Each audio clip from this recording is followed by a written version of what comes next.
যুক্তরাষ্ট্রের ওয়াশিংটন অঙ্গরাজ্যে ভয়াবহ দাবানলে বিপর্যস্ত জনজীবন। আগুনের ভয়াবহতায় 65,000-এর বেশি মানুষকে নিরাপদ স্থানে সরিয়ে নেওয়া হয়েছে। আমেরিকান রেড ক্রস জানিয়েছে দাবানলে এখন পর্যন্ত প্রায় 700টি বাড়ির ঘর পুড়ে গেছে। সবচেয়ে বেশি ক্ষতিগ্রস্ত স্পোকেন কাউন্টি, যেখানে শত শত বাড়ি ধ্বংস হয়ে গেছে। এদিকে ইচ্ছাকৃতভাবে আগুন লাগানোর অভিযোগে এক ব্যক্তিকে গ্রেপ্তার করেছে পুলিশ।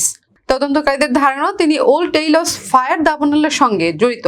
দাবানল নিয়ন্ত্রণে শত শত দমকল কর্মী কাজ করছেন, তবে স্পোকেন ও স্টিভেন্স কাউন্টির আগুন এখনো পুরোপুরি নিয়ন্ত্রণে আসেনি। অন্যদিকে বজ্রপাত থেকে শুরু হওয়া সিনলা হেকিন ও লিটল জায়ান্ট দাবানলও দ্রুত ছড়িয়ে পড়ছে। দীর্ঘদিনের খরা, তীব্র গরম ও শুষ্ক আবহাওয়ায় ওয়াশিংটনের দাবানল পরিস্থিতি আরো ভয়াবহ হয়ে উঠেছে।